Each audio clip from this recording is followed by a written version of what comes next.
Welcome to Brave New Bookshelf, a podcast that explores the fascinating intersection of AI and authorship. Join hosts Steph Pajonas and Danica Favorite as they dive into thought-provoking discussions, debunk myths, and highlight the transformative role of AI in the publishing industry.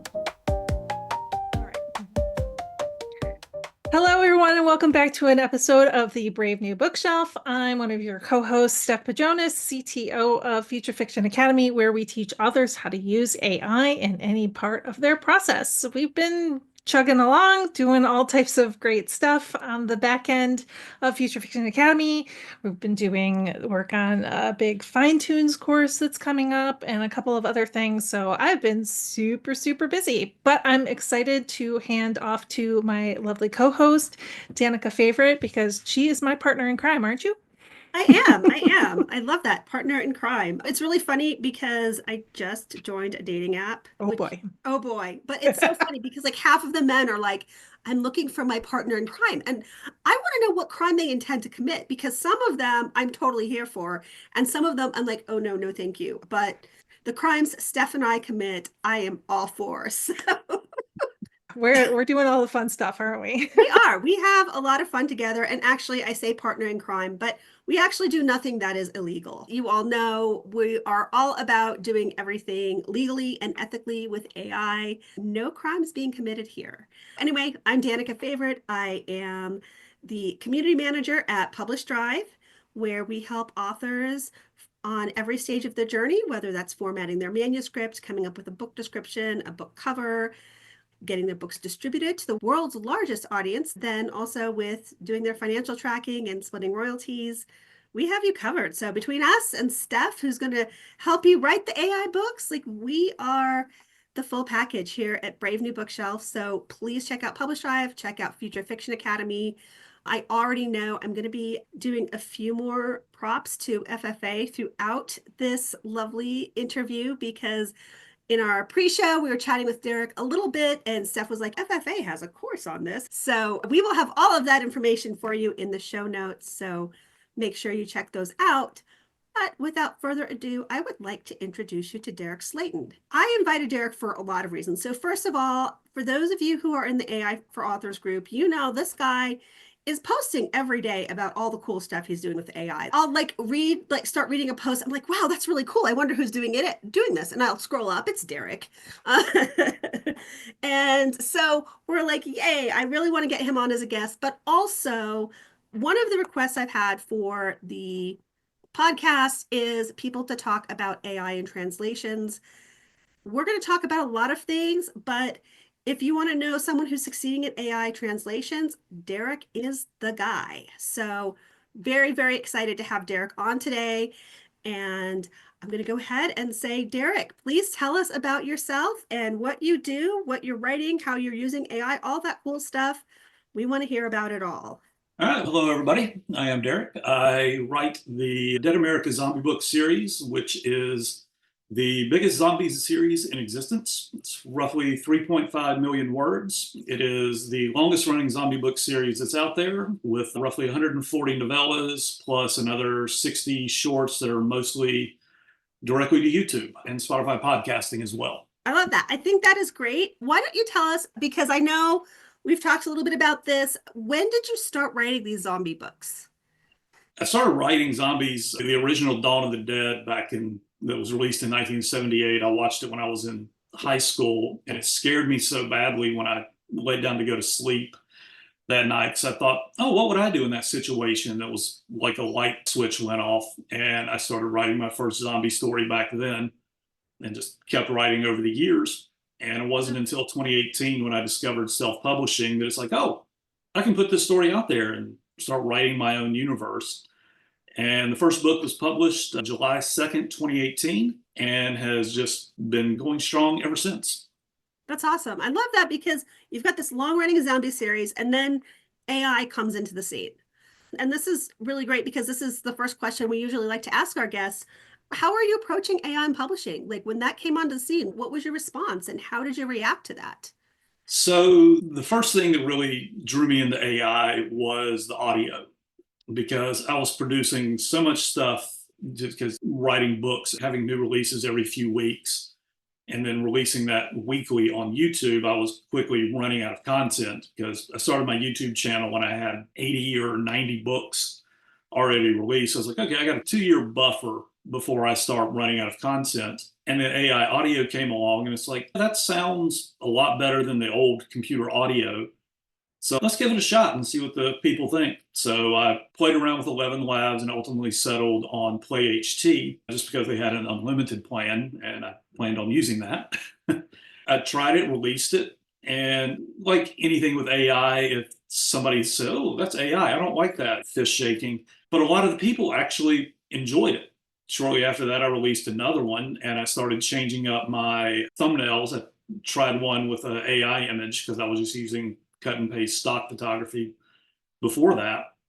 And I saw my views and hours essentially double overnight. Okay, I'm going to start doing AI. I'm not going to worry about selling stuff on Audible or Findaway. I'm just going to focus on YouTube. I just dove in with both feet and started doing weekly stories on there with AI. And it's just been an upward trajectory ever since. You've been doing so much on your channel. I've been watching you. I'm not a huge zombies fan, so I don't actually listen to any of your stories because I'm sure that I would not sleep at night.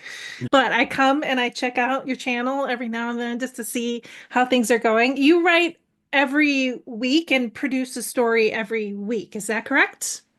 Correct. Yeah, so that's a lot of content, right? Yeah, so on the short end, I'll release standalone shorts, and we can get into how AI and YouTube has allowed that to be financially viable. But my standalone shorts are about 45 minutes long, and they're just fast-paced, 4 chapters. And then my standard entries are hour and a half to an hour and 45. They're 8 chapters long. And then every now and then I'll do the jumbo-sized ones, which I have a few that are 3 hours, and I did one that was 6 hours, which is Alaska, which is the biggest single story I did, and was extremely successful with it. So I have another one of those giant stories planned for later in the year, but I can do the 45-minute to hour and a half ones in a few days. So I have to build some of those up so I can take 3-4 weeks to devote to a 6-hour one. When you look at how much content is already on YouTube and you want to like grab that audience and really hold on to them, doing stuff weekly is pretty important, right? So like having to sit down and then you're writing a story and you're producing it and you're getting the content up every week. It's just fantastic. I'm really in awe because I would love to be able to do that. I'm crushed for time all the time. So I'm so excited that you're getting out there and you're doing that every week. That's amazing. One of the things I was going to ask you, because I'm fairly certain I already know the answer, but I know our audience would like to know the answer, is are you monetized on YouTube, and how did that all come about? How is all that working for you? Yes, I've been monetized for around 2 years now. It doubled in income from year 1 to year 2, and I'm already ahead of the pace this year. Just because the more content you have, new people discover it, they go back to the beginning and just keep going with that.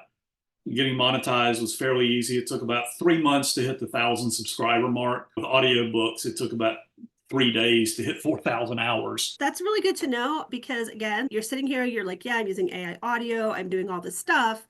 Clearly, there is an audience for that, and there is a way to get that out there, get your content monetized. I think that's really important for our listeners to understand because just showing them that there's that opportunity with AI audio because you are using YouTube is that primary audio channel. You have a Patreon too on top of that, right? Yeah, I make like $60 a month on that. So it's like, ooh, big money. No, I've seen it linked there. So I was wondering how that fit into the whole monetization process. Yeah, it's found money. If people want to listen to the stories without ads, but 99.9% of them are fine with ads. And I will add, in addition to YouTube, I'm also releasing the stories on podcasting via a company called Red Circle, they're fabulous. They distribute to all of the major places. But in reality, in podcasting, 98% of the listeners are coming from Spotify. And it's the same general idea. You're able to monetize on there just like you are on YouTube. You put ads in. And just with the free audio between YouTube and Spotify, it's probably 45% of my income every month. And it's just giving it away.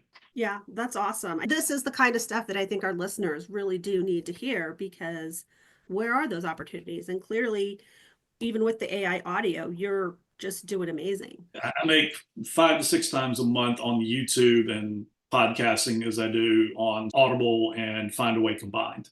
And then are Like, you also publishing the stories as ebooks on KDP and whatnot, yep, or? I am. I've started combining together the shorts into double features. I just had one come out on Saturday that seems to be doing well and getting good reviews. So just keeping that content just rolling. I think that's awesome. So one of the other content things that you're doing that, again, I alluded to in the introduction, that we're really excited about is you're also doing translations with AI. So tell us a little bit more about your AI translations. Awesome. Yep. I am translating through Scribe Shadow, which has been mentioned on Authors Group. Just tried it on a whim. I just got their cheapest plan. Like, hey, let's try a novella. It'll cost me like $7 to do. So put it up there, and within 2 days with zero advertising, I already made my money back. Okay, there's an audience here. Let's start producing them. So focused on Germany first, because the first 4 books in my series, one contained story arc. So I did all 4 of those in every language that they offered. And Germany was the one that hit the biggest. So I put all my effort into that. And within 3, 4 months, I gained a fairly significant following in German. So much so that the first book of my series actually got a KDP All-Star bonus, which my English language books never did. And it was all natural growth. So there was no advertising at all. It was just putting out a book a week and just letting the Amazon algorithm do its thing. And since then, it's leveled off a little bit, but it's still 35% of my KDP every month. So I've started going back and I'm building up Spanish and Italian at the moment, which combined, they're about 15% of my KDP every month. But the cost is so cheap to produce them that there's no risk, because the books are profitable within 24 to 48 hours upon release. And after that, they're out there forever. We talked about the reception to the AI audio. What's the reception you're getting to your AI translations? German is the one that I've gotten the most response to. I think book 47 just came out, which concludes essentially the first season. I've gotten 2,600 ratings with a handful of reviews on Amazon, and the ratings are actually higher than my English language ones. You're always going to have those handful of people that it's like, oh, bad translation, yada yada, I don't like this. But a lot of the 1-star ratings are like, oh, this story's terrible. At least the translation was good. Yeah, so the translation was great, but they didn't like the story. It's a fairly normal thing to get from a reviewer. So Yeah.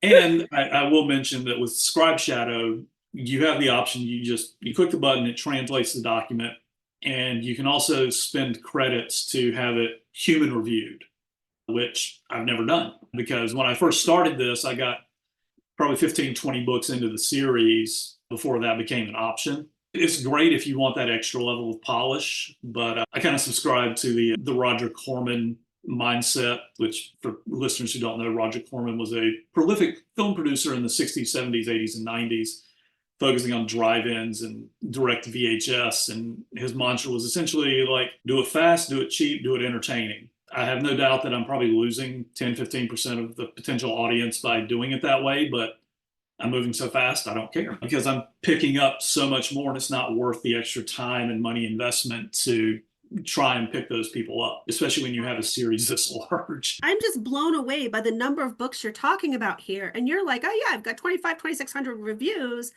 and they're better rated than the English books, which we know the language in that one is perfect. And Wouldn't go that far if you saw my high school grades. Okay, it's a perfect translation. How about that? Yeah. But and you're also only just a handful of those reviews are like, ooh, bad translation. And I think that's something that I really want to encourage our listeners about. Is we're so afraid of these haters, and we sit there and we see all the haters in social media and we think, oh no, I can't do this is terrible. And we're talking to someone here who is got these great numbers, and the haters are just such a small percentage. And I think we have to remember that it's really not as big of a deal as everyone's fearing. And so, yeah, go forth. I love this. So it's funny because on YouTube, I'm very open about my AI audio usage on YouTube. I did several community posts. Here's why I'm doing AI audio. And it basically boiled down to if I use humans from here on out, I could do a story every 3 to 4 months. Using AI, I can do a story a week because it's cost effective and I can move quickly. Overwhelmingly, my fans were like, oh, yeah, we love it. We want more stories. But a couple months ago, I had a commenter who was one of those raging anti AI people. You're cheating your audience. You're using AI. I'm going to expose you. What do you mean expose me? I've been open about it. Even had fans coming to my defense too. It's like, dude, he's giving you free entertainment. What are you complaining about? It's quite nuts to see the links people will go to to try to denounce people using AI. You've been out about it, and the quality of the voices is good, but you can still tell that there's a little bit of artificialness to it. It's not a lot anymore. And seriously, every single time I see a new model come out and whatnot, it's just getting better and better and better, adding breath sounds. And I'm totally blown away by how good this technology is getting.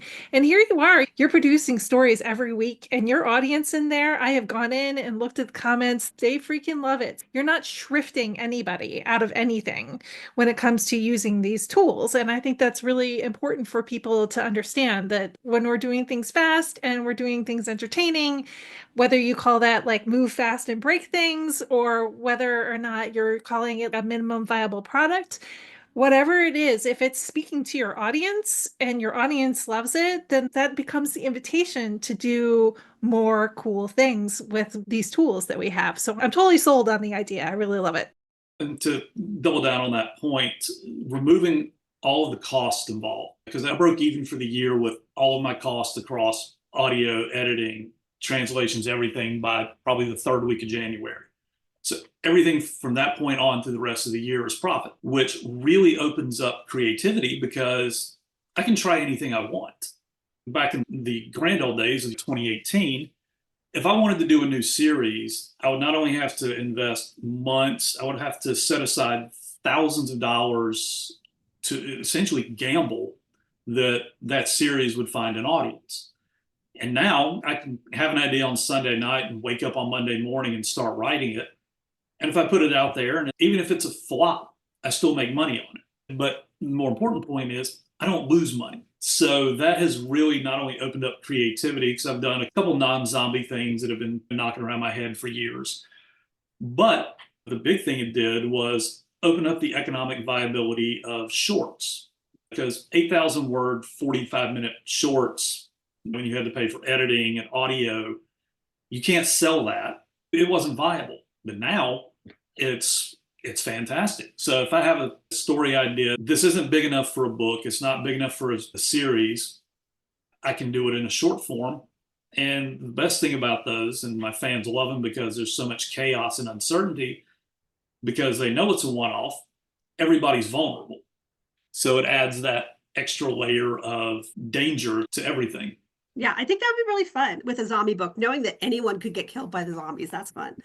I appreciate where you're coming from with the economic viability, because I see in these author groups all the time about the investments and the money that people are dumping into paying for a translation or paying for having their books turned into audio, and even something like covers. Do we really have that money to invest? And I know for a lot of authors, that's a stumbling block. That's something that they can't get past to be able to produce this content. People are using Scribe Shadow for translations. Steph with the FFA, they have a class on translations. And so if you're like, yeah, I don't even have the money to invest in paying for Scribe Shadow, pay for this class. It's a one and done. You've got the class forever, and now you can learn how to translate your own stuff. Yeah, as most people know, and you can see him over my shoulder, my Duolingo bird there. I love learning languages. I'm learning French, Italian, Japanese, there's probably another one in there somewhere that I currently work through. Swedish, that's right. There was one I was forgetting. So I love languages and I understand the structure of language. When I go in and I start learning a new language, I look at things like sentence structures. I look at the way that they put together nouns and adjectives, those sorts of things, right? So I understand how languages are put together. So when I decided to develop the course at Future Fiction Academy for AI translations, it was a process of sitting down and understanding what you do with a story in order to convey that same story in another language in a way that is going to be culturally and localized to the region in which you are sending your story into. So, one of the cool things about learning your own prompting is the fact that you can then take that prompt and you can use it to translate all of your books. And then you're only paying AI costs depending on which ones you choose. So, there's a lot of opportunity out there for translations. And it's not just, let me say, it is not just English to other languages. We have to also be aware that the stores will also get Chinese to English or French to English or all of these other places in the world who can now translate my book into English and hit a very big primary market in the United States. So this is opening up not just to English, but to all over the world. And it's something we all have to be aware of, that when we're going to move into the 2025 and beyond, that there's a huge market out there and everybody is getting in on it. So I'm really impressed with the people who are trying this early. They're doing the whole move fast and break things, run those prompts, get the books out. There are a lot of people who are not proofreading them, who are just maybe doing a reverse translate with Google or whatever it may be. And they're hitting those markets early and they're getting in there and finding the readers before other people do. And I think that this is one of those first mover advantages that's really important to hit when you get the chance to do it, right? So tops to Derek for going in there and really working on it right away instead of waiting and hoping and thinking that he would hit the market eventually. But nope, first mover advantage is really, really important sometimes. Yeah, totally agree. I'm really excited to see that, especially like I said, from that bootstrapping standpoint, Mm-hmm. because like I said, we see in all the groups, not even just ours, how do I do this for free or for low cost? And there are ways to do it. So find those ways. And even if you're going to be paying some things, I love where Derek was like, yeah, by the third week in January, I'd covered all my costs. And there is a lot more freedom of creativity to be able to say, yeah, I don't need to make money off of this because I've already covered it. And then you can play more and have more fun. And wouldn't that be great for everyone to get to do that? Love being able to play more and have more fun. Who doesn't, right? Yeah, yeah. So Derek, with your AI usage, we've talked about a few different things. Are there any other things that you're using AI for, things that you like the AI to do? You've made some thumbnails, you've done translations, you've done audio. What else are you using AI for? I have started playing around with the new 11 reader, which came out a week or two ago. Still in beta, but it's really cool because it's through 11 labs, but you upload your book and it reads it in real time. And it has their standard voices, but it has voices like you can have John Wayne read your book or Burt Reynolds. Or in my case, what caused me to laugh for 10 solid minutes was having Dorothy from The Wizard of Oz and curse words at zombies as she blasted them with the shotgun. Stuff like that. It's like, you can't pay for that kind of entertainment. That's just, it's the beauty of AI. And I announced that to some of my YouTube people, and they're having just as good a time as that with that too, because it's so absurd, but it's so great at the same time.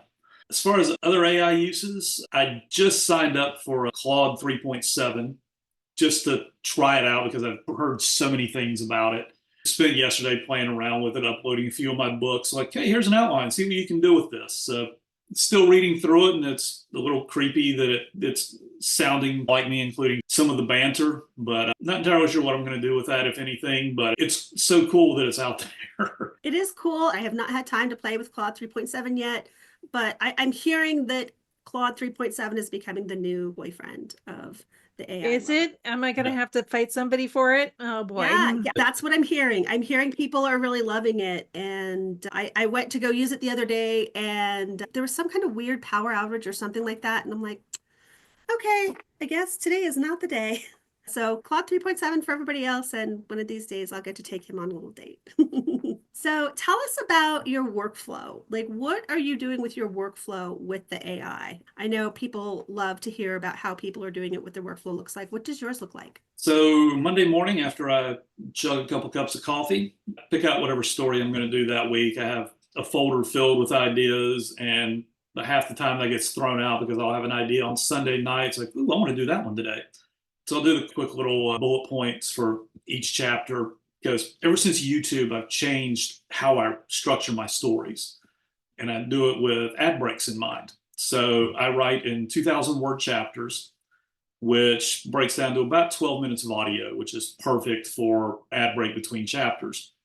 So I'll just go through like chapter 1, beginning end, chapter 2, beginning end, and then I'll sit and start writing. I write in screenplay format because that's how I started, and it really speeds things along, especially with dialogue, because I don't have to worry about proper punctuation. I don't have to worry about formatting everything. If you've ever seen a screenplay, it's just dialogue block. So it's hit B, Bill's name comes up, hit enter, dialogue, and you can just ramble back and forth, and it speeds things up.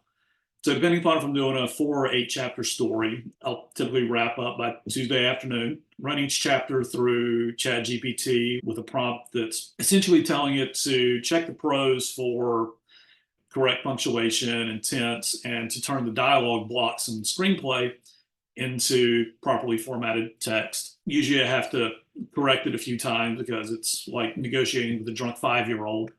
Like, do that. I did that. No, you didn't. Yes, you did. But once I get that done, I'll put it into Play HT in the chapters, listen to it, do whatever corrections I need to, which honestly isn't all that much. Drop the video and usually have things wrapped up by the end of Wednesday, beginning of Thursday. Then the rest of the week is translations or more YouTube or whatever the hundreds of things on the list of things to do.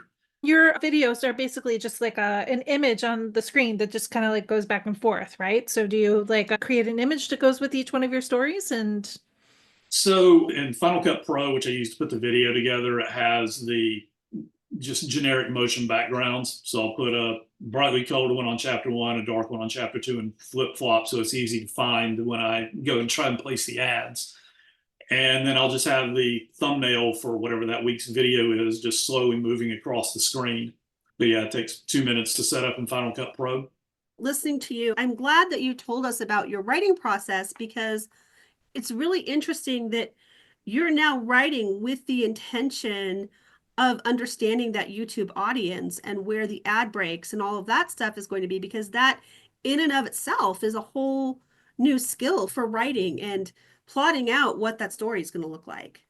I was thinking, wow, this is like writing for TV. When you had to write for TV and you had to think about your ad breaks, your commercial breaks, and teasing the audience and then getting them through the commercial break to come back and get into the story. I think this is a whole new skill set. I love it. And I actually improved my writing and really sped things up because I know where the chapter begins and ends. And I will do the copy paste into the word counter to see where I'm at with any given chapter. So I get to the end of the chapter, I'm like, oh, 1,600 words. Like, no, let's go back and put in 2 minutes worth of banter, because I love the characters, love dialogue.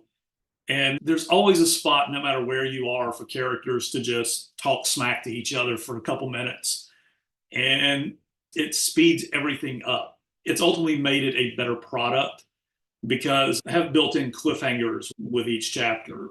And I'd like to think it really grips the listener. And based on the responses I get on YouTube, they seem to like it. So I love that you're like, yeah, this has made me a better writer, because I think that's been the experience of a lot of us as we've adapted different AI tools and AI techniques, that it really does make you think about how to write and how to structure things. And I know Steph has the same goal of eventually putting books on YouTube, and it's like, okay, let me think about this. Can I, as I'm writing, write with that in mind? Because I love the Stephen Covey quote of begin with the end in mind. Like, what do you want with that end product? Not just thinking, okay, I'm writing a book, but really what kind of products are you turning that book into? This is super cool. I think this is probably the marketing gold that I've gotten out of this one right here. And I come with a TV mindset. I spent years working jobs where I never got to read because, especially if it was like a 500 or 600 page book, because I never had time. I'm going to structure this for somebody like me who would have loved to have read this. So that's why I write a novella series. Each book is a standalone story, but I treat it like an episode of a TV show. So the full story, and it pushes the overall narrative forward. Transitioning from that into the more structured 2,000 word chapters, it was just a natural progression. I think that is really, really great because we are talking about AI as writers and as authors, and people, I think, don't understand that there's so much craft that we still have to think about through every piece of the process we're doing. And part of that craft is thinking about what would this audio look like? What would all these pieces look like? And it's cool that you've already put all those pieces together because I'm like, yeah, those are some good pieces. So we've talked a lot about different AI tools. Do you have a favorite? Do you have a favorite AI tool? We were like talking about the Claude boyfriend situation, but what do you like, or do you have a favorite tool that you use a lot? Play HT is probably my favorite out of all of it, which is the audio. I did a story set in London. So I switched over from my normal AI narrator to a British one. And it just really, it brought it just a different tone to the story. And it got me thinking, because ultimately I want to go worldwide with the story. I can just have somebody with a British accent reading that, an Australian accent, a German accent. And it opened up the idea for more creativity. I love more creativity. Give me Especially when people tune into it. Yeah, absolutely. All the talk is, oh, AI takes away creativity. And from the people that I've talked to who are using it a lot, like you, like Steph, like all these different people and the guests we've had, it's making us more creative. It's adding to that creativity. And I love that there are more options and more ways to get those stories out to people who may not have otherwise experienced them. I had a perfect storm last year because I went full time as a writer last January. That wasn't entirely by choice, because I'd been right on that, teetering on the edge of making enough to go full time. It was a natural stepping off point from my previous job.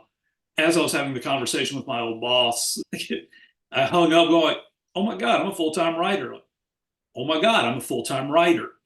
So for about 6 straight months, I just was like hyper focused. I need to implement all of these AI tools. How do I do that? And it was just a caffeine fueled, like,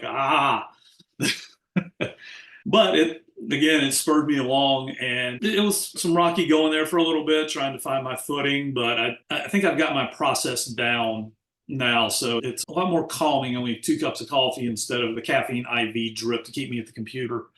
It's cool to like see that all of this AI and innovation is what helped you get to that point of being the full-time writer. So I think that is even more encouraging, that it's helped you in feeling like, yes, I can maintain this full-time writer status and I don't need that IV. I can just have my normal coffee load. Oh yeah, 100% without a doubt. Without AI, I would not have been able to go full time. 100%. Not only the cost difference, but to me, the biggest benefit of AI is it moves as fast as I do. Writing a story before, if I spend 2 days writing a story, it's like, okay, send it off. Got to wait 2, 3 weeks for the editor to get that back. Got to wait another 2, 3 weeks for the audio. And now I can do all that in a few days if I focus and stay at the computer. That shortening of the time period, this used to take all this time, and now, boom, I actually can produce at the rate that the readers, and in your case, the listeners, are looking for. They want that fast turnaround. When's your next book coming out? And you're like, it's not completely up to me. And now it's way more up to you. And you get to decide if you want to work at that pace, or you're like, no, you get to wait because I'm going to relax for a week or something. I hear that's what the people do anyway. Yeah. Well, it's funny because I have a lot of fans on YouTube because I release 12 noon Eastern Standard Time every Saturday morning. And within 10 minutes, I'll have a couple dozen comments because people are waiting on that story to come out. And they're like, this is my Saturday morning cartoons. Just ultra violent adult. Just zombie eating your face type violent, right? Yeah. Some kids are into that, I'm sure. Oh my I mean, goodness. we're all just big kids, right?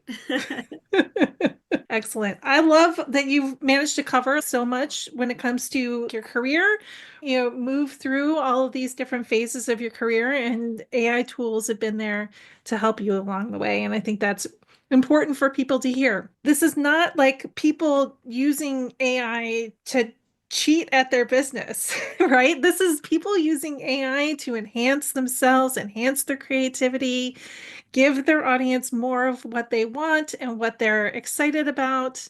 This is the new revolution, and we are one of the people who is out in front of it. So I really appreciate you coming here today to tell us all about this.